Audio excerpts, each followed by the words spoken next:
Dios le bendiga, amados hermanos, pueblo de Dios. Espero en el Señor que esta corta reflexión le lleve a un entendimiento más en la palabra. A usted, amiga, amigo, si usted tiene Biblia, escudriñe ahí en la palabra de Dios, la primera carta a los Corintios, capítulo 15, todo el capítulo, del 1 al 54, léalo con sumo cuidado y pídale a Dios mucha sabiduría. También le pido que lea en la segunda carta a los Corintios 5, 8, Filipenses 1, 21 y Filipenses 1, 22 y 23, para que el Señor le dé una enseñanza más amplia. Y allá en la parábola de Lucas 16, del 19 al 31 y Efesios 4, 8 al 10, escudriñela. Escudriñe como la primera carta de Pedro, capítulo 3, versículos 18, 19, primera de Pedro 4, 6 y Hebreos 9, 22. Dios le va a dar una sabiduría enorme. El título de este mensaje es muy polémico porque es ¿qué hay después de la muerte? Es la pregunta que la gente se hace y le hace a uno. Y entonces ustedes, ¿qué es lo que piensan? ¿Qué hay después de la muerte? Yo sé que hay bastantes conceptos sobre la muerte y el cielo, muchos. Y muchas personas creían o creen la filosofía de que la persona muere y queda divagando en las nubes, sin personalidad, sin identidad, porque esas son las filosofías que se han enseñado, sin cuerpo. Pero eso no es así, porque nosotros nos venimos a los conceptos, dejando a un lado los conceptos de un hombre, San Agustín, que metió muchos conceptos erróneos, en el cual decía los sueños del alma, que cuando uno moría quedaba soñando para la eternidad, hasta que Jesús viniera, volvían a volver a la normalidad. Pero no es así, porque según la palabra de Dios, escudriñando su palabra, nos encontramos en la segunda carta a los Corintios 5, 8. Pablo decía estas palabras, y yo quiero mostrárselas a ustedes, que él prefería estar ausente del cuerpo y estar presente ante el Señor. Si Pablo lo decía de esta manera, yo lo digo igual. Prefiero estar ausente de este cuerpo y presente ante la presencia de Dios. Y Pablo a los filipenses les dice también, porque para mí el vivir es Cristo y el morir es ganancia. Para él el morir era Cristo. ¿Me comprenden? Para mí el vivir es Cristo y el morir es ganancia. Es algo maravilloso. Si nosotros somos verdaderos cristianos, la muerte no tiene nada que hacer con nosotros, porque es ganancia para nosotros. Ahora podemos comprender que pueden haber muchos conceptos, principalmente este señor San Agustín. Estos conceptos de San Agustín fueron abrazados por muchas religiones y hasta a la vez creen en el concepto de este hombre. Pero nosotros venimos a la carta Filipenses, al capítulo 1, versículos 22 y 23, y Pablo nos dice ahí, un gran hombre como Pablo, filósofo, conocedor de la ley, decía, si estamos aquí en la carne, resulta para mí en beneficio. Beneficio porque era un servidor de Dios. Después que renunció a todo lo malo que él era un beneficio servirle a Dios. Entonces, no sé qué escoger, decía Pablo, si vivir en la carne o estar presente en el Señor. Hay muchos hermanitos que hoy, cuando le hablan de la muerte o tienen una pequeña enfermedad, creen que se van a morir y le temen. Yo les pregunto, ¿por qué temen? ¿Qué es lo que pasa en su vida?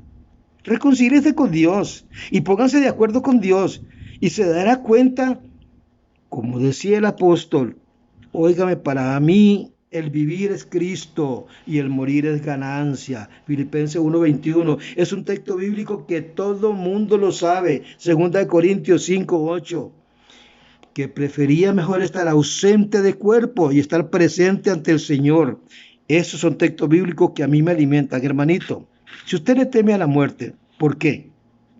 El apóstol Pablo nos enseña en su palabra, la palabra revelada por Dios al apóstol, que el Cristo de Jesús, nadie va a estar en coma como este señor Agustín enseñó. Eran como espíritus chocarreros o espíritus que estaban en las nubes, en coma, sin ninguna personalidad, sin identidad y sin concepto de nada, porque no tenían nada. Pero la palabra de Dios nos enseña que nosotros somos diferentes porque hemos recibido a Cristo y tenemos vida eterna. Allá en la palabra de Lucas 16, versos 19 al 31, allí se nos habla de un hombre avaro, de un hombre blasfemo que murió el rico y murió un hombre llamado Lázaro, que era un hombre humilde. Y los dos, uno estaba en este lugar de tormento llamado Hades y el otro estaba en los regazos de Abraham. Allí no había muerto Jesús todavía. ¿Por qué creo que allí no había muerto Jesús? Porque allí donde estaba este hombre, en ese lugar de tormento, que clamaba a gritos a Abraham para que hiciera algo por él, porque se estaba quemando, estaba en ese lugar que verdaderamente estaba en un tormento completo. Entonces, si nosotros venimos a la palabra de Dios y Abraham le dice que él no puede hacer nada, que hay una cima que lo separa, porque en la tierra tuvo de todo. Ahora es Lázaro el que está ante los senos, los brazos de Abraham. Esto es lo más maravilloso, que Cristo nuestro Salvador vino, murió por los pecados de toda la humanidad, malos o buenos, pero hoy el que está con vida tiene que arrepentirse y entregarse a Cristo para entrar al paraíso donde el Señor tiene a todos los santos con él. En primera de Pedro, capítulo 1, versículo 18-20, y en primera de Pedro 4-6, Jesús nos presenta cuando él bajó a las profundidades y se presentó ante los espíritus encarcelados, y de ahí saca el paraíso terrenal y lo lleva con él al cielo. Nos dice su palabra que nuestro Salvador Jesucristo, después de la muerte de la cruz, descendió al Hades, les declaró a los espíritus su triunfo ante Satanás. Primera de Pedro 3, 18 y 19, y después, Primera de Pedro 4, 6, de su resurrección subió al cielo y llevó con él al paraíso. Efesios 4, 8 y 10, con todos los espíritus de los santos que habían muerto antes del diluvio y después del diluvio, en el tiempo de los profetas, en el tiempo de Jesucristo, antes de morir él, todos estos fueron con él al paraíso. ¿Sabes por qué te digo esto, amigo, hermano?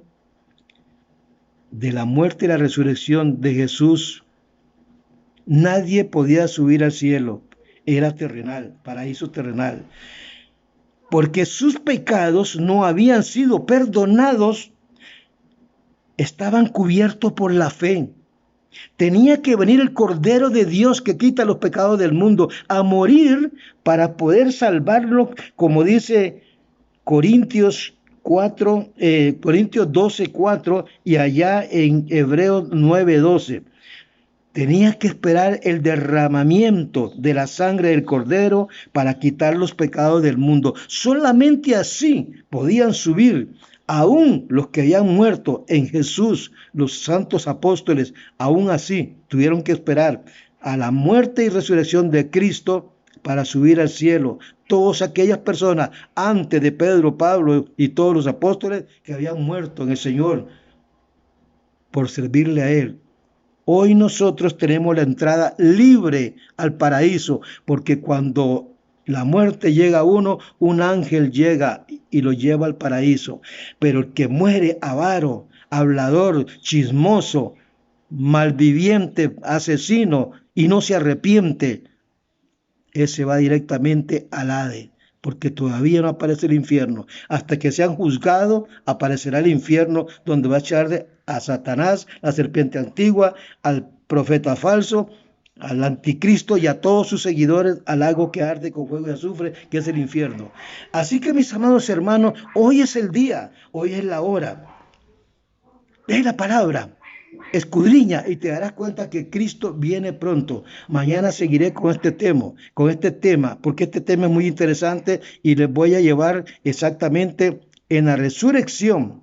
¿Con qué cuerpo vamos a resucitar? ¿Y a dónde estaremos? Que son preguntas que usted se hace. Y deje de temerle a la muerte. La muerte ya fue vencida por Jesucristo. ¿Qué hay después de la muerte? Vida eterna. Si usted está con Cristo, es vida eterna. Pero si no está con Cristo, tema, porque va al Hades. Dios te bendiga, Dios te guarde, te cuide y te proteja. Te amo en el amor de Dios. Recuerda que Él viene pronto. Estamos esperando su venida y por eso estamos trayendo estas enseñanzas para que tú despiertes de ese letargo, que salgas de esa angustia religiosa que tienes, tradiciones y más tradiciones, y no dejas el pecado ni la manera de comportarte. Compórtate como un cristiano verdadero, como una cristiana verdadera. El Señor te ama, yo te amo. Bendiciones.